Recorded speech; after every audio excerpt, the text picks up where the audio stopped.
Hello বন্ধুরা, তোমরা কেমন আছো? পয়লা বৈশাখ কেটে গেছে, আজ প্রায় 2-3 দিন হয়ে গেল, কিন্তু ভিডিওটা দেবো করে দেওয়া আর হয়ে উঠছে না।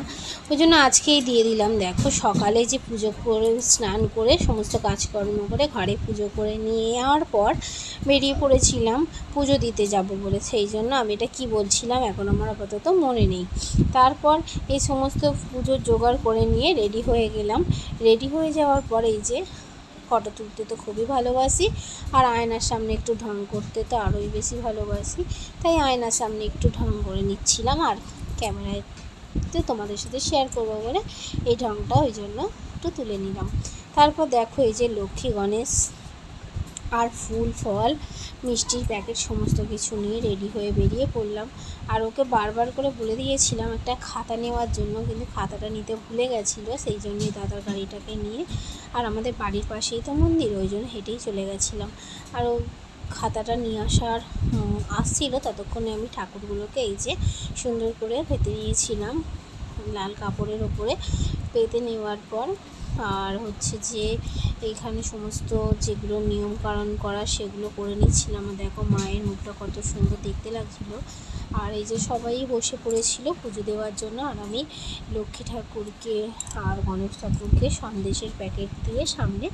আর তার মধ্যে কিছুক্ষণের মধ্যে আর এই আরতিটা হচ্ছিলো। ওকে বলেছিলাম ভিডিও করতে, কারণ এই ভিডিওটা আমি করছিলাম না, তখন হচ্ছে ফল কাটছিলাম। ব্রাহ্মণ বললো যে একটু ফল কেটে দিতে, সেই ফলটাই কাটছিলাম। আর যাই হোক, ফল টল কাটছিলাম বলে, আর মায়ের আরতি হচ্ছিলো, দেখতে বেশ ভালোই লাগছিলো। তখন কিন্তু আমাদের পুষ্পাঞ্জলি হয়ে গেছিলো। আর যেহেতু আমার নিজের ফটো নিজেই তুলি আর নিজের ক্যামেরা নিজেই করি, তাই জন্য আমার ক্যামেরা ধরে দেওয়ার তো লোক নেই, আমি নিজে একা একাই ক্যামেরা ধরি। আর এই যে আমার হয়ে যাওয়ার পর, আমি ঠাকুর নিয়ে বাইরে বেরিয়ে যাওয়ার পর আরও সব অন্য লোকজন বসে পড়েছিল, আর আমি একটু ফটো তুলে নিয়েছিলাম। আর কেমন লাগছে আমাদেরকে কমেন্ট করে জানাবে। তারপর বাড়ির জন্য রওনা দিলাম। আর বুঝতেই পারিনি যে আমি ভিডিও করছিলাম, টুক করে সরে গেছিলো। বাড়ি এসে আবার একটু স্টাইল দিয়ে ফটো তুলে নিলাম।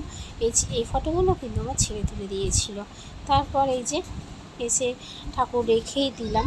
রেখে দেওয়ার পর সমস্ত ঠাকুরকে রেখে দিয়ে, আর দেখো আজকে হচ্ছে যে পয়লা বৈশাখের দিন আলুর দম আর লুচি করেছিল দিদি, আর আমি এসে একটু সুন্দর করে চা করে নিয়েছিলাম, কারণ চা খেতে তো আমি খুব ভালোবাসি।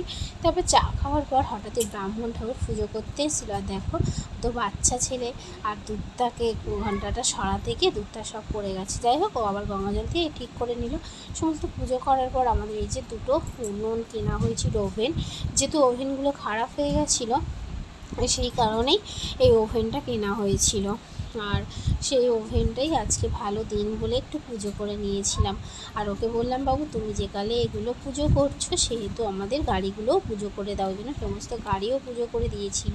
তারপর দুপুরে রান্না হচ্ছে, শাক ভাজা হয়েছিল, আর মাছের ঝাল, আর শাকের তরকারি, শাক ভাজা নয়, শাকের তরকারি।